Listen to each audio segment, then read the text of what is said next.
네, 오늘 하나님께서 주신 말씀 보도록 하겠습니다.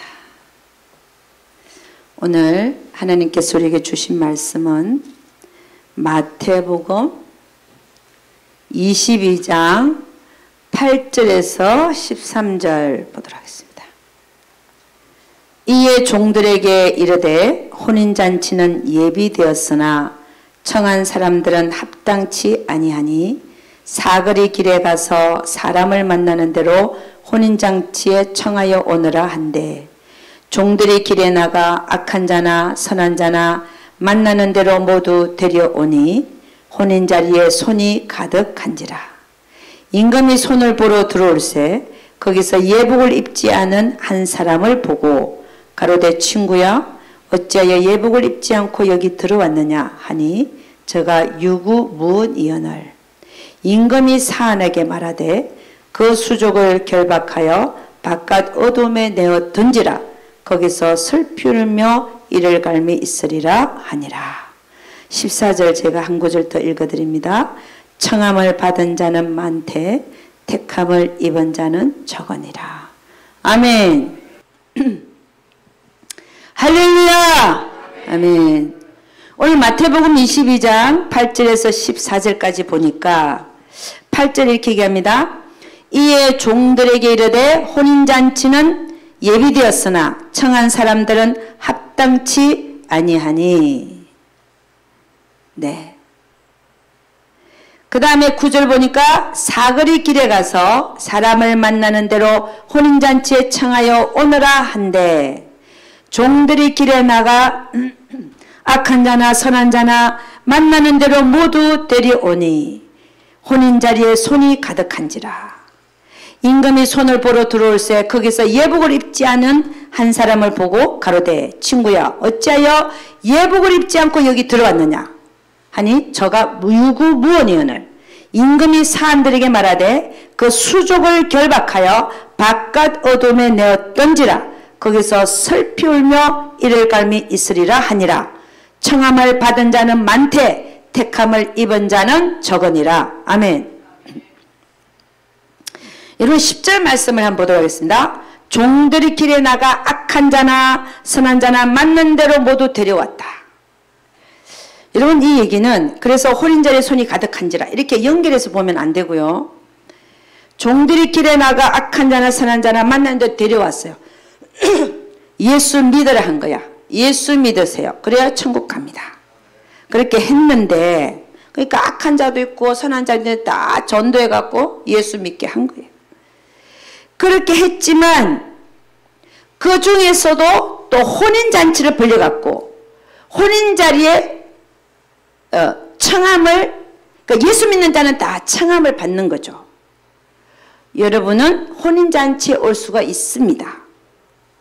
그런데 청함을 받았는데 거기에 손이 가득했다. 혼인자리에 손이 가득했다. 그러니까 신부의 자격이 있는 자들이 다 거기 와서 앉아 있었단 말이죠. 이 세상에는 많은 사람이 예수를 믿겠지만 정작 혼인잔치에 들어온 자의 수는 믿는 자의 수에 비하여 작다 말이죠.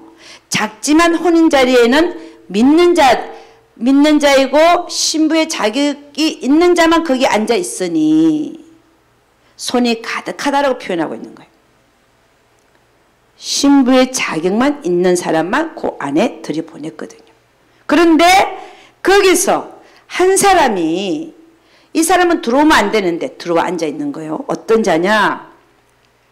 임금이 손을 보러 들어올새 거기서 예복을 입지 않는 한 사람을 보고 그러니까 그 자리는 예복 입지 아니하면 못 들어오는 장소예요. 어디요? 혼인잔치. 누구랑 혼인하겠습니까? 신랑과 신부가 혼인하는데 우리의 신랑은 예수 그리스도 그분과 결혼하려고 들어왔는데 해갖고 또 혼인잔치까지 지금 왔는데 거기에 예복을 입지 아니한 그러니까 신부복을 입지 않은 자가 한 명 있었다는 거죠.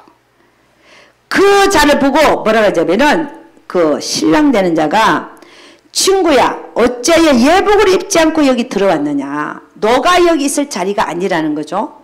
그랬더니 저가 유구무원이거늘. 이번 이때 말은 없다. 이 말 유구무원.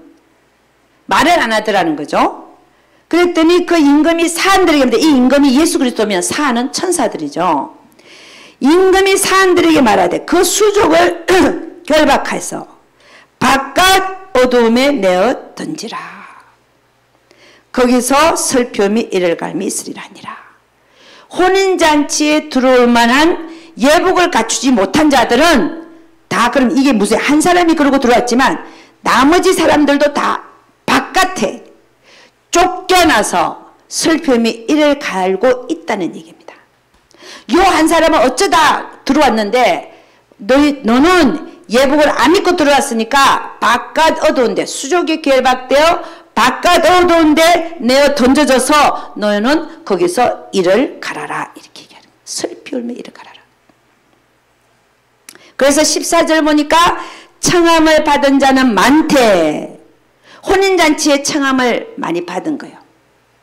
우리가 예수 믿으면 혼인잔치에 청함을 받은 자들이. 왜? 우리도 신부로 될 가능성이 있으니까. 그죠? 신부로 청함을 받은 자는 많대. 예수 믿는 자들이 다 혼인잔치에 참여할 수 있는 그 기회를 가지는 것이죠. 청함을 받은 자는 많대. 택함을 입은 자는 적으니라. 무슨 택함? 신부로 진짜 택함 받은 자는 적다는 거예요.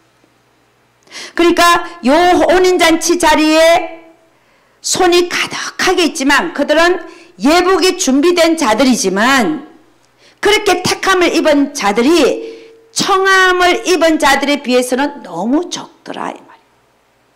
아멘입니까? 할렐루야.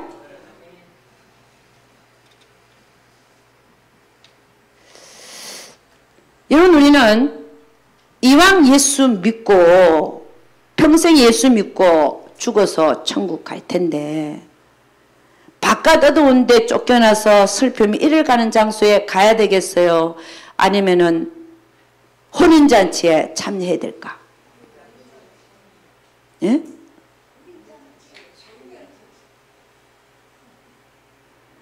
그래서 오늘 요 설교를 하는 겁니다.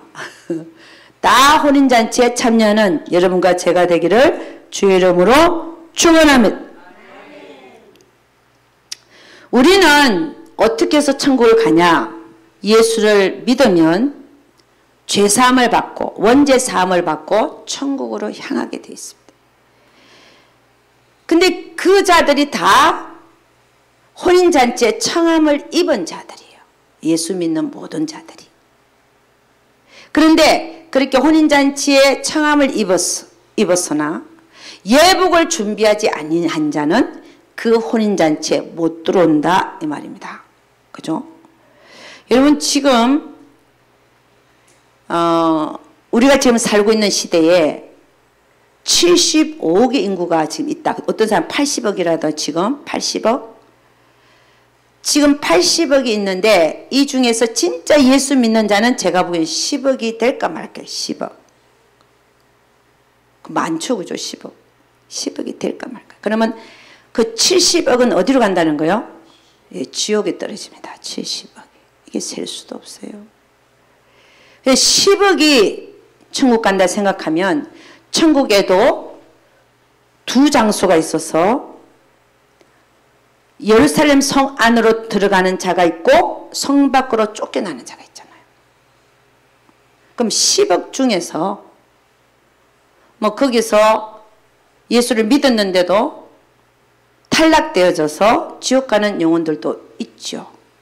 그러나 그거는 지금 얘기하는 게 아니라 천국을 들어가는 자들 중에서 예복이 준비가 안 돼갖고 구원의 옷은 입었는데 예복을 준비 못해서 이 혼인잔치에 참여하지 못할 영혼들의 수가 얼마나 많을 것인가 생각하면 끔찍해요.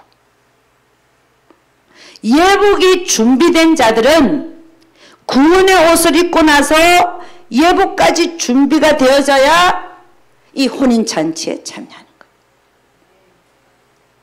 그래서 여러분들은 오늘 그 예복을 어떻게 내가 준비할 것인가를 알아갈 수 있기를 주의 이름으로 축원합니다. 그럼 우리는 그 많은 창함을 입은 자들 중에서, 예수 믿는 자들 중에서 신부로 택함을 받으려면 어떻게 해야 하는가? 우리가 신부로 택함을 받으려면 어떻게 해야 되는가 하는 겁니다. 청함을 입은 자는 많은데 신부로 택함을 입으려면 어떻게 해야 되는가? 첫째는 자면 안 됩니다. 자면 안 된다니까. 이 얘기가 뭐냐? 껴있으라는 거예요. 껴있으라. 우리 주님은 정말 종말이 우리가 언제 올지도 모르고 적그리스도가 언제 나타날지도 모르고 주님이 언제 공중 강림하실지도 모르는데 우리는 깨어있어야 될 줄로 믿습니다. 그럼 얼마만큼 깨어있어야 되냐? 얼마만큼? 그거는 누가복음 12장 35절 37절에서 말하고 있어요. 이렇게 말합니다. 허리에 띠를 띠고 등불을 켜고 서 있으라. 허리에 띠를 띠고 등불을 켜고 서 있으려면 자면 되겠습니까? 안 되겠습니까? 자면 안 되죠. 허리에 띠를 띠고 등불을 켜고 등불을 켜고 있으래요. 서 있으래요. 긴장하고 있는 모습이죠. 서 있는 게 긴장하는 거죠. 앉아있으면 퍼지고 앉아있지만 또 누워있으면 자고 있겠지만 지금 이 모습은 허리에 띠를 띠고, 야, 허리도 끈도 풀르면 안 돼. 그리고 등불도 딱 들고, 그 다음에 서 있으라는 거는 긴장하고 있으라는 거예요. 36절 말씀 보니까 이랍니다. 너희는 마치 그 주인이 혼인집에서 돌아와 문을 두드리면 곧 열어주려고 기다리는 사람과 같이 되라. 할렐루야. 주인이 와서 깨어있는 것을 보면 그 종들은 복이 있으리로다. 내가 진실로 너에게 이르노니 주인이 띠를 띠고 그 종들을 자리에 앉히고 나와 수종하리라. 아멘. 여러분, 제가 거기가 어디였냐면은 배냉이었어. 배냉이었는데 거기서 이제 우리가 배냉에서 이제 인도로 가기 위해서 그때 코로나 검사를 가서 했었어야 돼. 이게 나라를 옮길 때. 코로나 검사 받으러 갔어요. 갔는데, 이제 우리가, 우리를 이제 데려다 왔다 갔다 하는 목사님이 우리를 거기다 데려갔어요. 우리가 딱 세우고, 이제 차에서 내리려고 그러는데, 내 옆에 있는 차가, 그분들은 다 얼굴이 검어요. 근데 내 옆에 있는 차가 아주 차가 좋더라고요. 거기도 좋은 차가 있대요. 근데 거기에 운전하는 사람이 딱 앉아 있다가 굉장히 긴장을 하고 있어요. 어떻게 긴장하냐? 막 살피는 거야. 사람들이 막 내려오고 하는데 막 살피더라고. 그래서 나는 아니 운전석에 앉아서 왜 저렇게 눈을 갖다 휘둥그리고 이렇게 살피나 그랬거든요. 그런데 딱 누구 하나를 발견했어. 그랬더니 부르릉 하는 거야. 그러니까 거기서 그 중에 사람들 막 내려오는데 그 중에 한 사람이 자기 주인이야. 운전수예요. 긴장하고 보고 찾고 그러다가 주인이 딱 오니까 부르릉 출발할 준비를 하고 딱 타니까 딱 출발하는데요. 제가 그 모습을 보면서 야, 충성심 대단하다. 그런 생각이 들었는데 오늘 이 허리에 띠를 띠고 등불을 켜고 서 있으면서 너희는 마치 그 주인이 혼인집에서 돌아와 문을 두드리면 곧 열어주려고 기다리는 사람과 같이 되라 하는 이 사람이 딱 생각이 나는 거야. 이거 읽을 때 그 사람이 주인이 언제 오나 그것만 보고 있는 거예요.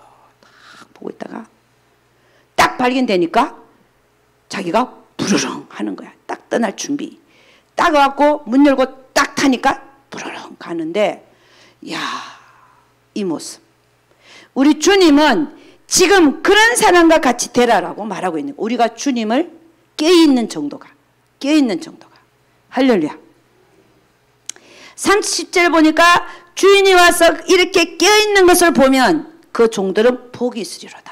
내가 진실로 내게 이르노니 주인이 띠를 띠고 그 종들을 자리에 앉히고 나와 수종하리라. 아멘. 응? 너무 충성된 종이라 이제 네가 앉아라. 내가 수종하겠다는 거죠. 주인이 고마워서. 아멘. 예? 그러면 자는 형태는 어떤 형태냐? 자지 마라 그랬잖아. 자면 안 된다. 끼어있으라 그랬죠. 자는 게 뭐냐? 세상하고 짝을 하고 사는 거예요. 세상하고 짝을. 그럼 이 사람들은 어떤 사람이냐? 세상에 뜻을 두고 삽니다. 세상에서 내가 한 건 하나 한번 해보자. 내가 한 건 잡아보자. 내가 한번 성공해보자. 돈을 한번 벌어보자. 이게 자는 거예요. 우리 하나님은 네 시선을 땅에 두지 말라 그랬어. 어디다 두라 그랬어요? 하늘에. 하늘에 두라. 뭔가를 자기 욕심으로 해보고자 하는 건 자는 겁니다. 솔직하게 얘기하지 어떡해. 야고보서 1장 15절에 이렇게 합니다. 욕심이 잉태한 적 죄를 낳고 욕심 때문에 죄를 짓는데 죄가 장성한 적 사망을 낳느니라. 그러면 우리는 자지 않고 어떻게 사는 것이 잘 사는 것인가 하는 겁니다. 그게 우리가 항상 읽는 로마서 12장 1절 2절인데 우리가 잘 살아들일 수 있는 것은 오직 우리는 하나님의 뜻에다가 초점을 맞추라. 아멘. 하나님의 뜻에다가 초점을 맞추고 그 다음에 우리 몸을 그 뜻에다가 드리는 산제사의 삶을 살아내야 한다는 것입니다. 로마서 8장은 이렇게 얘기합니다. 육신으로 사는 모든 삶이 사망이고 육신으로 사는 삶이 자고 있는 사람이라. 로마서 8장 5절은 이렇게 얘기합니다. 육신을 쫓는 자는 육신의 일을 생각하고 영을 쫓는 자는 영의 일이 뭔가를 생각한다. 6절 육신의 생각은 사망이요 영의 생각은 생명과 평안이니라. 육신의 생각은 하나님과 원수가 되나니 하나님과 원수가 된대. 육신의 생각은 이는 하나님의 법에 굴복치 아니할 뿐 아니라 할 수도 없습니다. 육신에 있는 자들은 하나님을 기쁘시게 할 수 없느니라. 그래서 이 마지막 때에 잘 사는 방법이 뭐냐? 우리가 초점을 어디다 맞춰야 되냐? 주님 다시 오시는 것에 초점을 맞추고 우리의 안테나를 그곳에다가 세워야 돼. 안테나를 거기다 맞춰야 돼. 우리가 여러분 라디오 듣는 거 있잖아. 라디오 채널을 맞추잖아요. 채널 맞추는 거 있죠. 내가 어디를 듣겠다 뭘 듣겠다 하는 채널을 맞추잖아. 그것이 우리의 안테나를 어디다 맞춰야 되냐? 주님 다시 오심에 그걸 맞추라는 거예요. 아멘입니까? 우리의 안테나를 주님 다시 오심에 맞추고 그리고 이 지상에서는 영적인 산제사 그게 뭐냐면 하나님 뜻에다가 내 몸을 드리고 헌신하고 살아드리는 그 삶이 가장 잘 사는 것이라고 볼 수 있다는 것입니다. 이것이 깨어있는 삶이고 이것이 열천유 중에 지혜롭고 슬기로운 5천유에 속하는 방법이며 이것이 바로 예복을 준비하는 삶이라고 할 수 있다는 것입니다. 이것이 바로 깨어있는 삶이기도 합니다. 깨어있는 삶은 결국 뭐냐? 하나님의 뜻에 우리의 안테나는 주님 다시 오시는 것에 맞추고 이 지상에서 내 몸이 있으니까 내 몸은 이 땅 위에서는 하나님의 뜻이라면 죽기도 하고 살기도 하고 이것도 하고 저것도 해야 된다는 겁니다. 그래서 이 땅 위에서 가장 잘 사는 자가 누구냐?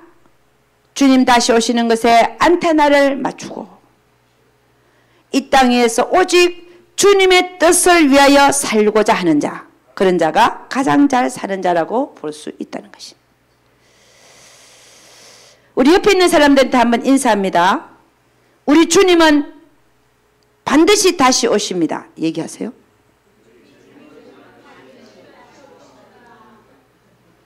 우리 준비합시다. 지금 열심히 준비해서 나중에 후회하지 맙시다. 그까지.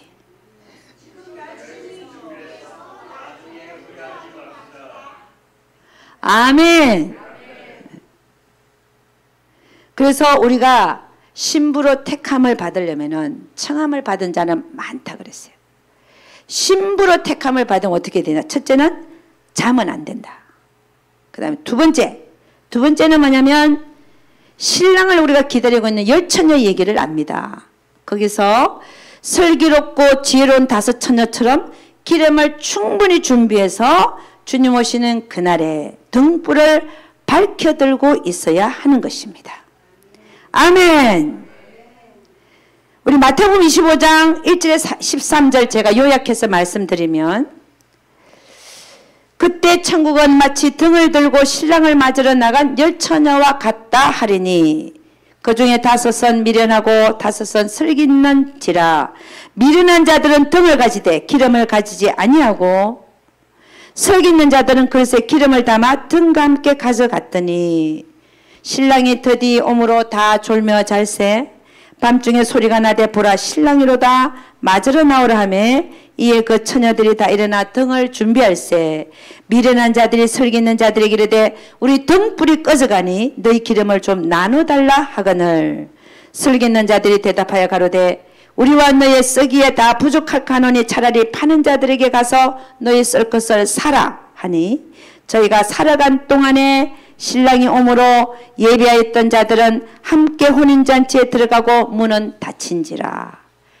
그 후에 남은 처녀들이 와서 가로되 주여 주여 우리에게 열어주소서. 대답하여 가로되 진실로 너희에게 이르노니 내가 너희를 알지 못하노라 하였느니라. 그런즉 깨어있으라. 너희는 그날과 그 시를 알지 못하느니라. 아멘. 이 성경 구조들을 보니까 신랑을 기다리고 있는 열처녀를 보니까 처음에 이 열처녀들은 다 신랑을 기다리고 있었어요. 주님 다시 오시는 것에 초점을 맞추고 있었어요. 그래서 열처녀가 다 등을 준비해서 불을 밝혀들고 있었어요. 근데 무슨 일이 벌어졌냐? 주님이 오시는 것이 늦어지니까 더디 오니까 등불만 갖고 있던 자들, 미련한 자들은 등불만 불을 켜고 갖고 있으니까 불이 꺼져갔죠. 기름이 다하니까. 그런데 기름 준비를 주님이 늦게 오실까 봐 철저히 한 자들, 그 자들은 더디 오셔도 괜찮았던 것이 기름이 다하면 기름을 부으면 되니까. 그래서 주님 오실 때에 불을 밝혀들고 있는 그들만 너희들은 이 혼인잔치에 들어올 자격이 있어. 그리고 들여보내고 문을 다 닫아버린 거예요. 닫아버렸는데 그새에 미련한 자들 다섯 처녀는 기름 사러 간 거예요. 가갖고 구해오는데 시간이 걸리지. 왔는데 기름을 구해서 왔다는 거예요. 왔는데 문은 이미 닫혀 있어요. 후회해봤자 소용이 없는 거예요. 그래갖고 그들이 와서 주여 주여 열어주소서 했더니 주님은 단호히 거절하시고 나는 너희를 알지 못하노라 하시고 그 문 안으로 못 들어오겠다. 혼인잔치에 못 들어오겠다는 것이 그 내용입니다. 이 열처녀 그 중에서 미련한 처녀는 다섯 처녀는 주님이 오신다는 것도 알고 있었고 잠깐 준비하고도 했어요. 그런데 늦게 오니까 기름이 떨어지니까 그들은 이제 문 안으로 예복이 준비가 안 돼서 못 들어온 거죠. 그러니까 이들은 어떤 자들이냐? 주님 오신다는 거 알면서도 대강대강 사는 자들. 대강대강. 나도 알아. 그러면서 대강대강 살고. 나도 알고 있어. 그러면서 준비 안 하고. 이런 자들을 얘기합니다. 등에다가 불을 밝혀 들고 있었다는 것은 뭘 얘기하냐면은 옳은 행실을 얘기하죠. 옳은 행실. 빛의 자녀. 그러니까는 5명은 주님 오실 때에 정말 옳은 행실로 주님께 영광을 돌려드리는 삶을 살고 있었다는 겁니다. 다른 말로 얘기하면 이기는 자의 삶을 살아낸 자들이에요. 또 다른 말로 얘기하면 그 안에 예수를 넣어서 예수로 살아내는 삶을 산 자들입니다. 미련한 5 처녀의 등을 보면 처음에는 불이 켜졌는데 기름이 닿자 불이 꺼진 후에는 다시 그 불을 밝혀들 수가 없었습니다. 그러니까 주님 오시는 그날에 등불이 꺼져 있다. 이런 자들은 그날 주님 오시는 그날에 등불이 꺼져 있는 자, 그런 자들은 혼인잔치에 참여할 수가 없다는 것이죠. 그 얘기는 예복 준비가 안 돼서 그 혼인잔치에 들어가지 못한다는 얘기입니다. 주님 오시는 그날에 옳은 행실을 하고 사는 자들이 아니라 이 말입니다. 영을 쫓아서 사는 자가 아니라 육신대로 사는 자들. 그래서 주님 오시는 그날에 신부로 택함을 받지를 못했다는 것입니다. 여러분, 우리는 여기서 등불을 밝히는 기름, 이 기름은 무엇일까 하는 것입니다. 지혜롭고 슬기로운 5 처녀를 보면 주님 오시는 날에 등불을 밝혀 들고 있었어요. 그건 옳은 행실이라고 했습니다. 주님이 더디 오시더라도 옳은 행실로 하나님께 영광을 돌려드리는 삶을 지속적으로 살게 하는 그 기름은 무엇일까 하는 겁니다.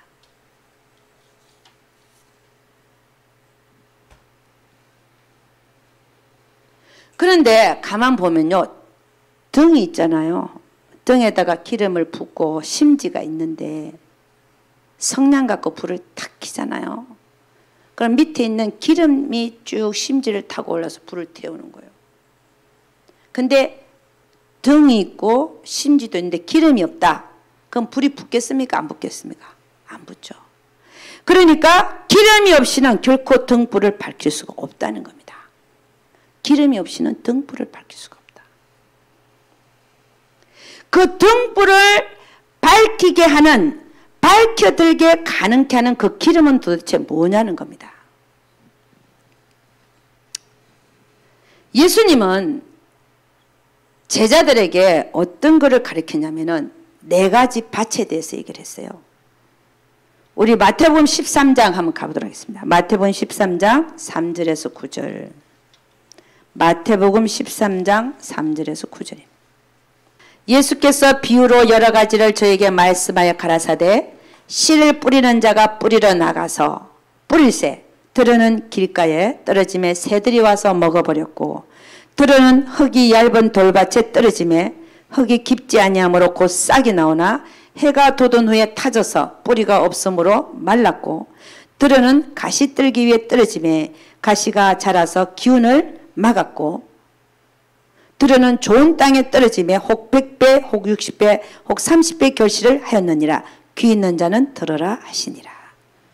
그러니까 예수님이 비유로 말씀하시는데 4가지 밭에 대해서 얘기해요. 씨를 뿌린다. 이 씨는 하나님의 말씀을 얘기합니다.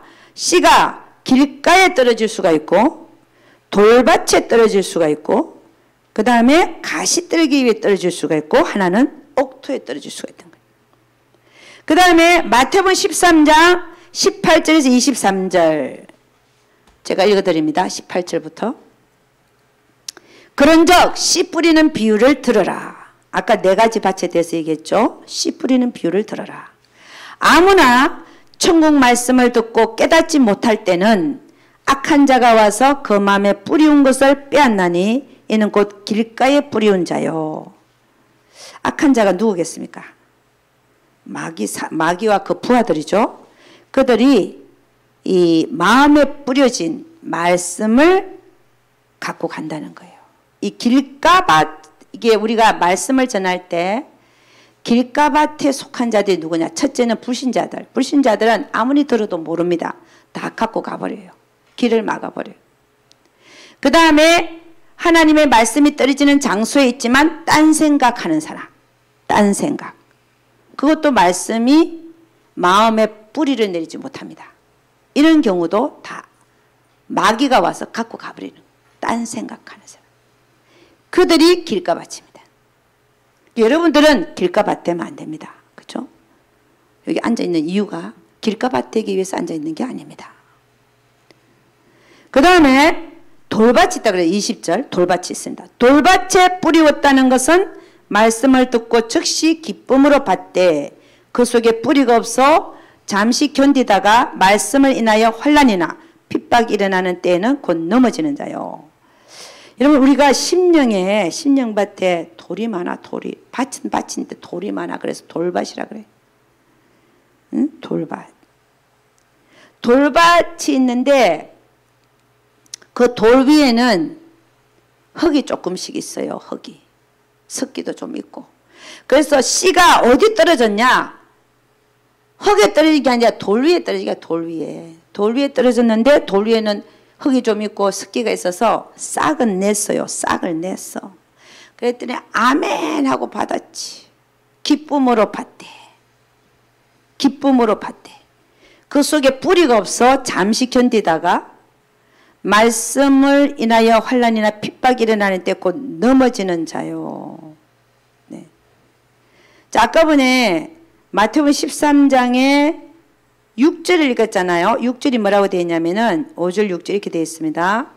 들어는 흙이 얇은 돌밭에 떨어지며 흙이 깊지 않냐면 곧 싹이 나오나 해가 돋은 후에 타져서 뿌리가 없으므로 말랐다. 해가 돋았다. 해가 돋으면요. 거기를 쨍쨍 내리쬐면 물기도 마르고 해서 다 말라 타져서 죽어버린다는 거예요. 이게 그거를 20절에서는 뭐라고 얘기하냐. 20절 21절에는 돌밭에 뿌리웠다는 것은 말씀을 듣고 즉시 기쁨으로 받아서 싹이 났는데 그 속에 뿌리가 없어. 아니 돌 위에 있는 흙이니까 뿌리가 내릴 때가 있겠어요. 못 내리죠. 뿌리를 못 내리니까 잠시 견디다가 싹이 났었다니까요. 잠시 견디다가 말씀으로 인하여 환난이나 핍박이 일어나는 때 곧 넘어지는 자다. 말씀으로 인하여 환난이 핍박이 일어난다. 이게 무슨 얘기냐면은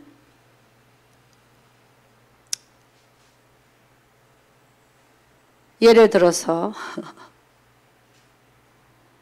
오늘 설교 말씀에 원수를 사랑하란 말을 들었는데 내가 그 사람을 용서 못하고 있었어요. 정말 용서해야 되겠다. 나는 1만 달란트 탕감받은 자인데 100데나리온 빚진 자를 목을 잡고 내놔라 그런다. 그러면 하나님은 나는 너 1만 달란트 용서해 준대. 너는 100데나리온 빚진 자 그 목을 잡고 내놔라 그래. 나도 너를 용서 안 해. 그 말씀이죠. 그죠? 그래서 우리 주기도문에도 뭐라고 해요? 남을 내가 용서하면 내 죄를 용서함 받는다잖아요. 그죠? 그죠? 내 죄도 용서 안 하는 거야. 그러니까 무슨 그래서 아멘 하고 받았어요. 내 원수를 사랑하고 용서해 줘야지. 이러다가 큰일 나겠네 그랬는데 딱 그 사람 얼굴 보자마자 어때요? 넘어지는 거야. 그 사람 얼굴 보자마자 용서가 안 돼. 그죠? 이게 말씀으로 인하여 환난이나 핍박이 있는 때 넘어지는 자예요. 이 말씀은 뭐냐? 받았어. 말씀을 받았어요. 원수를 사랑하라. 용서하라. 서로 사랑하라. 받았고 아멘 기쁨으로 받았는데도 불구하고 정작 그 사람이 오니까 눈이 마주치니까 또 옛날 생각이 나고 서운한 게 생각나서 그 마음이 싹 없어져 버렸네. 이 얘기를 하는 거죠. 뿌리가 없어서.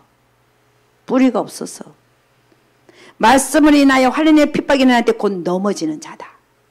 그러니까 그 씨앗이 어디다 떨어졌다는 거예요? 돌 위에 떨어졌다는 거예요. 그 돌이 무슨 돌이겠습니까? 돌 위에 떨어졌대. 그 돌은 무슨 돌일까요? 나를 사랑하는 돌이겠지. 그게 나의 자. 나를 사랑하는 자. 남의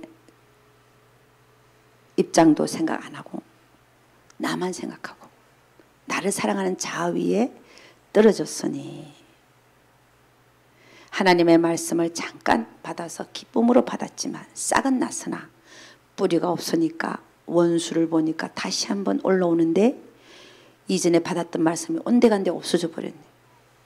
이 넘어지는 자죠. 이게 돌밭이라는 거예요. 돌밭. 그 다음에 22절 보니까 가시떨기에 뿌리었다는 것은 가시떨기가 많이 자라 있어요. 그 밭에는 가시가 많이 자라 있다는 거지. 말씀을 들으나 세상의 염려와 재리의 유혹에 말씀이 막혀서 결실치 못하는 자요. 내 마음 안에 세상 염려가 엄청 쌓여 있고 그리고 돈을 벌어보고자 하는 마음이 많이 있다. 이게 재리의 유혹이죠. 돈을 벌어보고자 하는 내가 어떻게 하면 돈을 벌 텐데 이런 거 막 있으면 하나님 말씀이 딱 떨어져도 그게 싹은 났어도 이 세상한테 휘둘려 갖고요. 그 싹이 죽어버린다니까요. 계속 자라야 되는데 못 자라는 거예요. 예를 들어서 무엇을 먹을까, 무엇을 입을까, 무엇을 마실까를 걱정하지 말고 너희는 오직 그 나라와 그 일을 구하라. 아멘. 했죠. 그런데 정작 세상에 나가니까 하루 종일 생각하고 걱정하는 게 내가 무엇을 먹고 살지? 내가 무엇을 마시고 살지? 내가 무엇을 입고 살지? 그거 생각하고 앉아. 그것 때문에 오직 그 나라와 그 일을 구하라는 말이 쏙 들어가 버렸어요. 여기서는 아멘하고 받았는데 오직 그의 나라와 그 일을 구하라. 그러면 모든 것을 더하시리라. 아멘. 근데 딱 교회를 나가는 순간, 집에 들어오는 순간 그 세상에 대한 염려와 재리에 대한 유혹이 그 기운을 막아버려요. 아멘 해갖고 싹이 나왔는데 그 기운을 못 자라게 만들어요. 그래서 그 말씀이 온데간데 없어. 죽어버리는 거예요. 이게 가시떨기에 뿌리는 거죠. 그 다음에 좋은 땅에 뿌리웠다는 것은 말씀을 듣고 깨닫는 자니 결실한다. 옥토에 돌도 없고 가시떨기도 없는 그런 밭에 떨어지면 그 말씀은 결실해서 혹 100배, 60배, 30배의 열매를 맺는다는 거예요. 자, 그러면 오늘 그 미련한 5 처녀를 한번 생각해 보겠습니다. 10 처녀 중에서 요 미련한 5 처녀는 처음에는 싹이 났어요. 그래서 등불 들었지. 등불 들었죠. 근데 이들은 길가밭은 아닙니다. 왜냐하면 싹이 났으니까. 길가밭은 싹 나기 전에 아사가 먹어버리는 경우니까. 이 미련한 5 처녀는 길가밭은 아니었어요. 싹이 났어요. 주님 오신다. 준비해야지. 아멘. 그래가지고 등불을 잠깐 들고 있었다니까.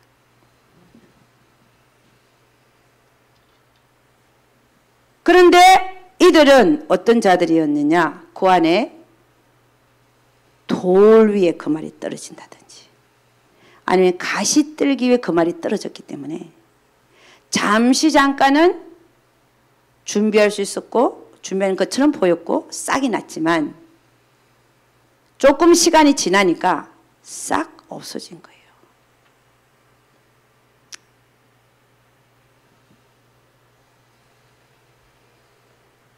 그런데 지혜롭고 슬기로운 5 처녀는 그 씨가 어디 떨어진 거예요? 옥토에 떨어졌어. 그 옥토가 되려는 옥토에 떨어지면 30배, 60배, 100배의 결실을 맺는데 이들이 예수님이 오실 때에 신부의 자격이 된다는 거예요. 아멘입니까? 그럼 우리는 기름 준비를 해야 되는데 이 기름이 뭐냐는 겁니다. 기름. 이 기름은 기름 준비를 하는 거는 뭘 얘기하는 거냐? 내 안에 있는 돌을 치우는 행위요.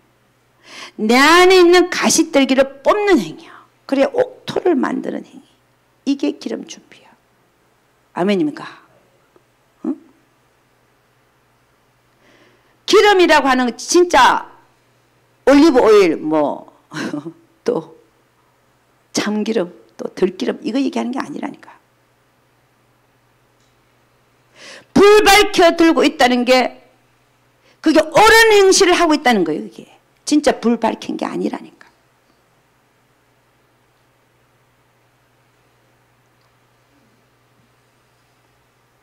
우리가 정말 지혜롭고 슬기로운 다섯 처녀가 되기 위해서는 어떻게 해야 되냐. 기름 준비 충분히 철저하게 해야 되는데 어떻게 해야 되냐면 내 안에 있는 이 돌들을 치우는 작업을 해야 돼요. 나만 사랑하는 자아가 있고 용서 못하는 자아, 자랑하는 자아, 고집 부리는 자아 많죠?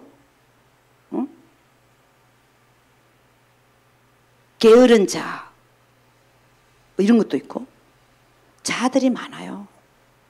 돌이 많아. 그 돌 치우는 작업을 해야 되고 그래야 옥토가 되죠. 돌을 골라내잖아요. 그 다음에 가시들기 나무는 세상에 대한 염려 버리라고 하는데 염려하고 앉아있고 재리에 대한 유혹, 응? 돈에 대한 유혹 이런 거, 돈 벌기, 돈을 벌고 이런 것들을 내 안에서 발견된다. 그러면 뽑으라니까. 염려가 있으면 던져버리고 응? 돈에 대한 욕심 생기면 또 뽑아버리고 이렇게 하는 것이 그래야 이것들이 돌도 제거되고 가시들기가 제거돼야 하나님 앞에 주님이 언제든지 오시든지 우리는 옳은 행실을 해낼 수가 있다는 겁니다. 아멘입니까?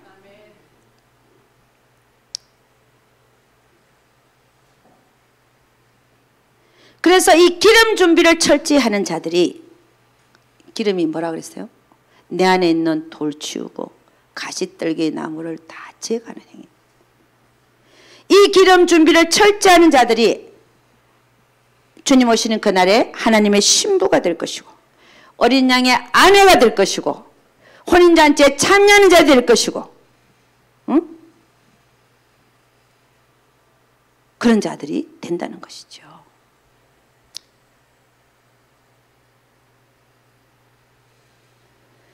자, 그런데 잠깐 한번 생각해 보면 등도 있고 심지도 있어요. 그리고 기름도 있어. 그렇다고 해서 불이 밝혀져 있습니까? 아니죠. 뭐 해야 돼요? 불을 켜야 돼. 켜서 붙여야 돼. 그죠? 등도 있고 심지도 있고 기름도 부어져 있어.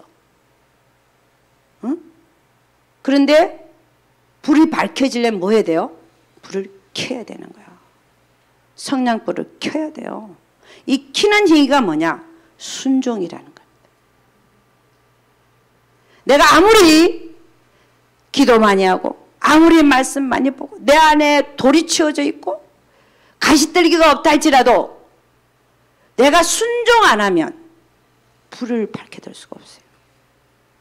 순종하는 행위.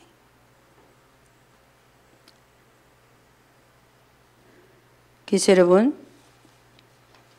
우리가 어떻게 신부로 택함을 받을 것인가. 첫째는 뭐라 그랬어요? 자면 안 된다. 두 번째는 열 처녀 중에서 지혜롭고 슬기로운 다섯 처녀처럼 기름 준비를 충분히 해서 주님이 언제 오시더라도 그 불을 밝혀들고 있을 수 있는 여러분과 제가 되기를 주 예수 그리스도의 이름으로 축복합니다.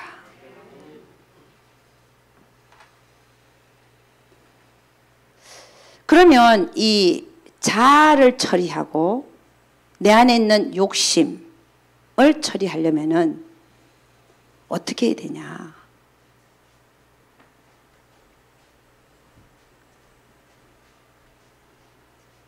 그러니까 하나님 말씀 앞에 늘 나를 비추어 보고 회개하고 돌이키는 일을 해야 되겠죠. 그래서 우리는 늘 깨어 있어서 나 자신을 하나님 말씀 앞에 성찰하는 여러분과 제가 되기를 주의 이름으로 축원합니다. 이 준비를 하는 것도 사실 쉽지 않아요. 너무 벅차. 왜냐하면 하나님의 말씀이 너무 많고 순간순간 나의 생각과 말과 행위를 하나님 말씀 앞에 비춰봐야 되니까 얼마나 사실은 숨가쁜 순간들입니까? 내가 지금 여러분이 여기 앉아있어도 나를 쳐다보면서 죄 짓는 사람이 있어요. 그 순간순간 내가 하나님의 말씀 앞에 하나님 말씀이란 잣대 앞에서 내가 나 자신을 비춰볼 때 응? 내가 정말 그게 모자라면 버리고 회개하고 옳은 행실로 계속해서 이렇게 옮기고 살아야 되는데 그러기도 너무 바쁜데 언제 남 얘기할 시간이 있겠습니까? 남 얘기하는 사람들은 참 불쌍한 사람들이에요. 아멘. 응?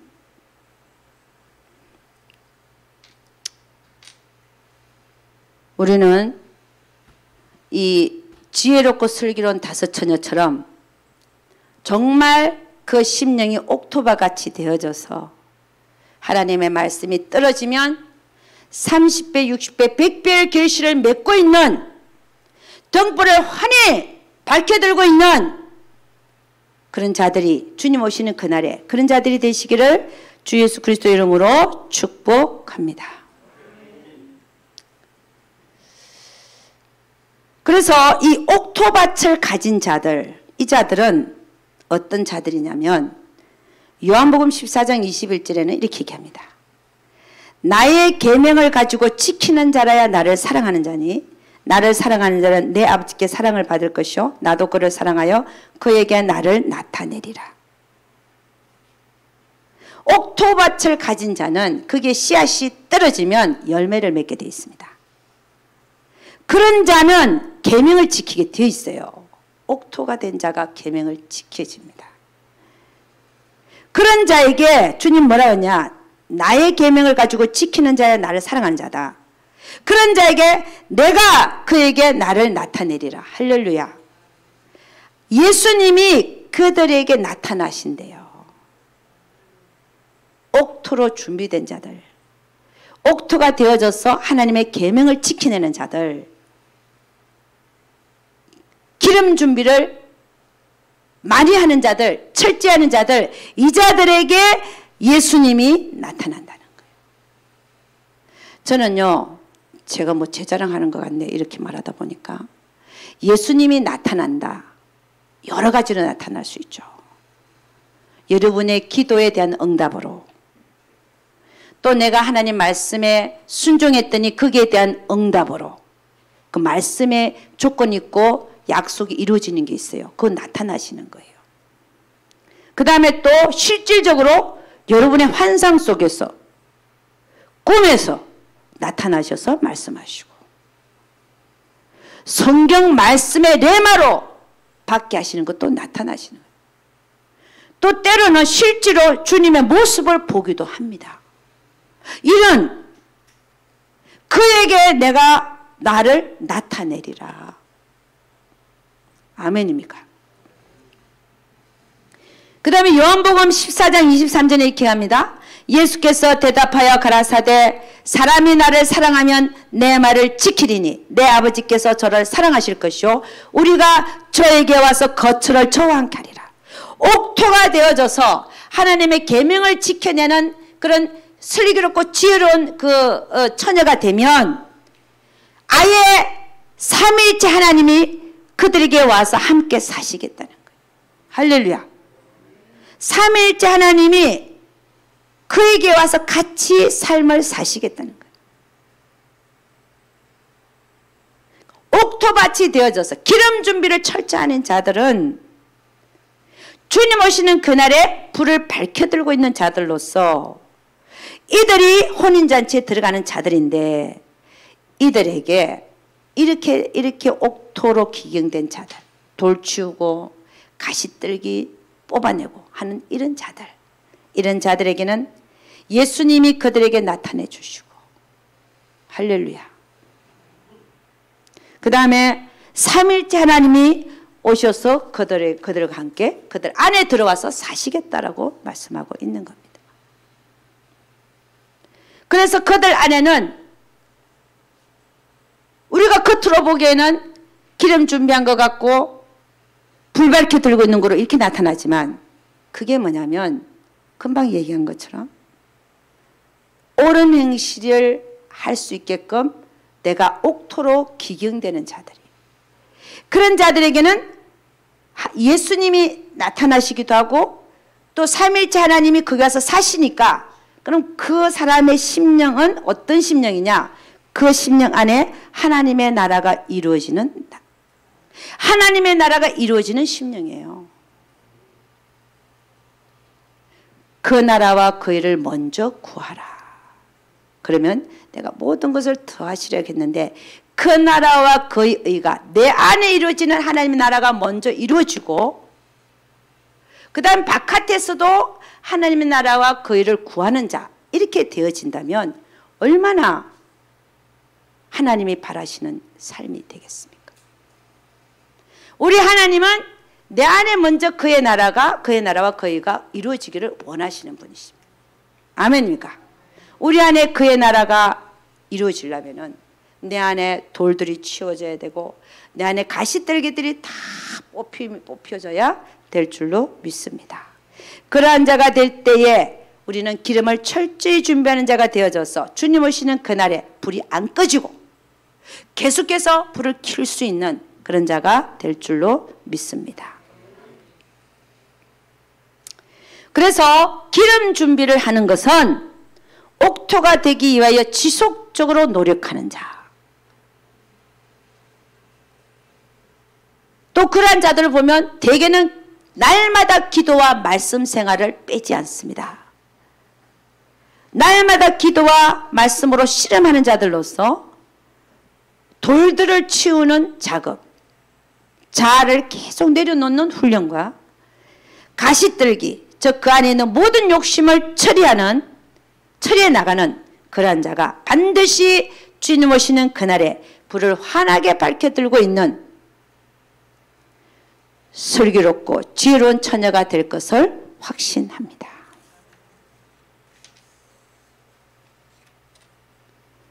그래서 그렇게 기름 준비하는 자들을 보면 자아가 처리되고 욕심이 비워져서 거기에는 비워진 상태에서는 주님이 들어와서 사신다 그랬잖아요.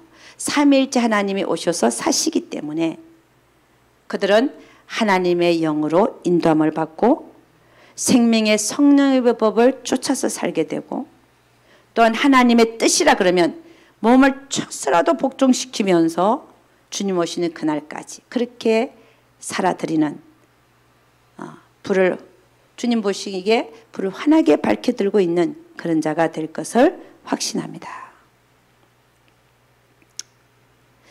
계시록 3장 8절에 이렇게 갑니다. 볼지어다 내가 네 앞에 열린 문을 두었으되 능히 닫을 사람이 없으리라. 내가 네 행위를 아노니 네가 적은 능력을 가지고도 내 말을 지키며 내 이름을 배반치 아니하였도다. 우리 주님은 빌라델피아 교회 교인들에게 말합니다. 네 앞에 내가 열린 문을 두었다. 빌라델피아 교회 교인들은요, 적은 능력을 가지고 하나님 말씀을 지켜내는 자들이었어요. 우리 모두는 참 적은 능력을 가졌는데 우리 안에 예수님이 들어와 사시면 큰 능력을 가지신 주님이 우리로 하여금 율법을 지켜내게 할 줄로 믿습니다. 네가 적은 능력을 가지고도 내 말을 지키며, 그러니까 우리 안에 돌들이 치워지고 가시떨기가 뽑힌 상태에서 주님이 들어와 사시지 가득한 상태에서는 주님이 아예 들어오지도 않습니다. 그러니까 이 기름 준비는 뭐냐? 내 안에 있는 돌들을 치우는 작업과 세상에 대한 염려와 재리에 대한 유혹들을 다 뽑아내서 다 치워서 비워서 나 대신 주님이 살게 하면 우리는 정말 하나님이 원하시는 옳은 행실을 해내게 되는 여러분과 제가 될 줄로 믿습니다.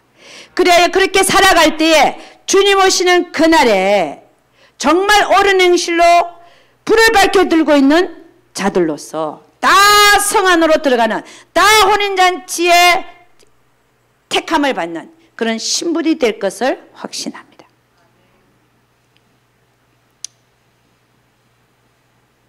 그래서 여러분, 우리 하나님은 우리가 예수를 믿는 순간부터 우리를 어디에 초청하고 있느냐? 혼인잔치에 청하고 있습니다. 예수 믿는 순간부터. 예수 믿는 순간부터. 그 혼인잔치에 참여되기 위해서는 우리가 예수 믿고 나서 대강대강 살고 함부로 살고 주님 오신다 그러면 아멘 해놓고 나가서는 이제 딴짓하고 준비 안 하고 그렇게 살면 안 된다는 것이죠. 우리가 예수를 믿는 순간부터 우리는 다시 오실 예수님, 우리는 신랑을 기다리는 자들로서 살아가고 있습니다. 그것이 내가 죽어서 신랑을 만날 것인지, 내가 살아있을 때 신랑을 내가 공중에서 영접할 것인지 그건 아무도 모릅니다. 그러나 언제가 중요한 게 아니라 내가 어떻게 이 세상에서 어떻게 준비했는가에 따라서 정말 혼인잔치가 일어나는 그날에 내가 거기에 들어갈 것인지 아니면 바깥 어두운 데서 슬픔이 일어갈 것인지가 정해지게 될 것이란 말씀입니다. 기회는 우리가 이 세상에서 생명이 끝나는 날부터 기회는 없어지는 것입니다. 기회는 언제 있느냐? 내가 육체 가운데 있을 때, 내 영이 육체 가운데 있을 때, 내가 혼인잔치에 참여하게 될 영혼인지 아니면 바깥 어두운 데 쫓겨나서 슬픔이 이를 가게 될 영혼인지가 내 영혼이 내 육체 속에 있을 때 어떻게 준비하고 어떻게 행했는가에 따라서 결정이 된다는 것입니다.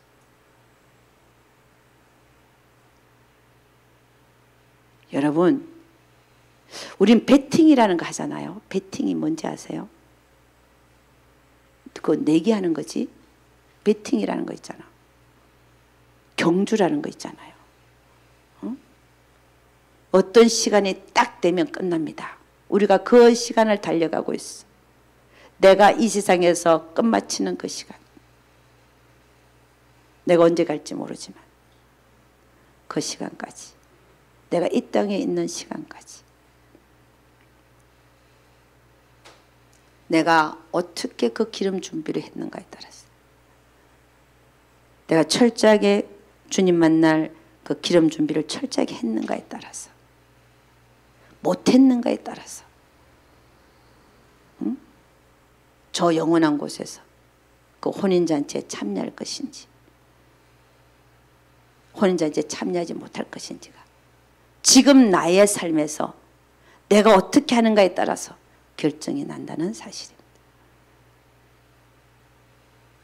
그래서 여러분, 우리가 미련한 다섯 처녀와 설리기를 얻고 지혜로운 다섯 처녀가 한쪽은 주님 오신다는 얘기를 듣고 다 기다리고 있었는데 한쪽은 조금 밝게 들다가 없어져 버렸어요. 근데 한쪽은 충분히 기름을 준비해서 주님이 언제 오시든 간에 불을 밝게 들고 있었던 그 슬기롭고 지혜로운 다섯 처녀처럼 우리가 그 기름을 잘 마련할 수 있기를. 여러분, 기름이라니까 쉽게 생각하셨죠? 마켓 가면 많이 팔아. 갖고 오면 된다 생각했는지 모르는데 그게 아니에요. 이 기름은 그렇게 준비하는 게 아니에요. 옳은 행실은 내 안에 돌들이 많고 가시떨기가 많은 상태에서 옳은 행실이 나오지 않습니다. 그거 치우는 작업을 해야 돼요. 뽑아내는 작업을 해요. 아니, 내가 돈에 많이 초월한 것 같은데 언제 보니까 또 돈에 대한 생각이 싹 올라오네. 이거요. 여러분 경험 안 해보셨어요? 그걸 또 뽑아서 막 밟아야 돼요. 아멘입니까? 응? 우리 안에 올라오는 이것들 평생 올라와, 평생. 근데 그걸 가만두잖아요. 아까 뭐라 그랬어요? 욕심 때문에 죄를 짓고, 욕심이 잉태한 적 죄를 짓게 되고, 죄가 장성한 적 사망을 낳는데 요거 싹을 끊어버려야 돼. 그 끊는 거를 내가 못하면 하나님이 도와주신다니까. 너 해. 이렇게 되면.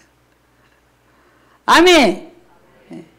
그래서 여러분 안에서 일어나는 모든 그런 것들을 치우는 작업을, 뽑는 작업을 해야 내가 옥토가 되어져야 주님 오시는 그날에 정말 그 계명을 지켜내는 그런 자들이 되어져서 주님 보시기에 불 밝혀 들고 있는 지혜롭고 슬기로운 처녀들이 될 것을 믿습니다.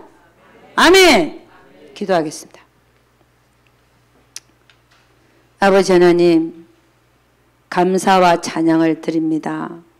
우리 주님께서 아버지 오늘 예복을 입지 않는 사람을 천사들을 시켜서 저를 수족을 결박하여 저 바깥 어두운 데 내어 던져서 슬픔이 이를 가게 해라 하신 그 말씀 가지고 이 혼인잔치에 들어온 자들은 과연 누군가? 그들은 무엇을 준비한 자들인가? 주님 오시는 그날에 무엇을 하고 있었던 자들인가를 보면서 우리가 주님 오시는 그날에 정말 내가 슬기롭고 지혜로운 다섯 처녀 속에 속할 것인지 아니면 미련한 다섯 처녀에 속할 것인지를 우리는 살펴보았습니다. 우리 주님, 우리 한 사람 한 사람들을 축복해 주시고 정말 지금 우리가 말씀한 기름 준비, 그 기름이 무엇인지 내 안에 있는 모든 더러운 것들을 다 처리하고 하나님의 말씀을 지킬 수 있는 내 심령, 그 옥토가 되는 것이, 그래서 그 열매를 맺어드리는 삶을 사는 것이 기름을 준비한다는 것으로, 기름을 준비한다는 것이라는 것을 알게 되었습니다. 우리 주님, 우리 한 사람 한 사람 축복하시고 이 돌 치우고 가시떨기 뽑아내는 일에 나의 못된 자들을 다 내려놓고 주님이 원하시지 않는 그 모든 욕심을 내려놓는 그런 훈련을 스스로 해나가는 우리 모두들 되게 하여 주셔서 주님 오시는 그날에 정말 혼인잔치에 택함을 받는 신부들로 설 수 있도록 우리 주여 축복을 하여 주시옵소서. 우리 주님께서 반드시 함께하여 주실 것을 믿사옵고 이 모든 말씀 우리 주 예수 그리스도를 받들어 기도드렸사옵나이다. 아멘. 우리 하나님께 영광의 박수 올리도록 하겠습니다. 감사합니다.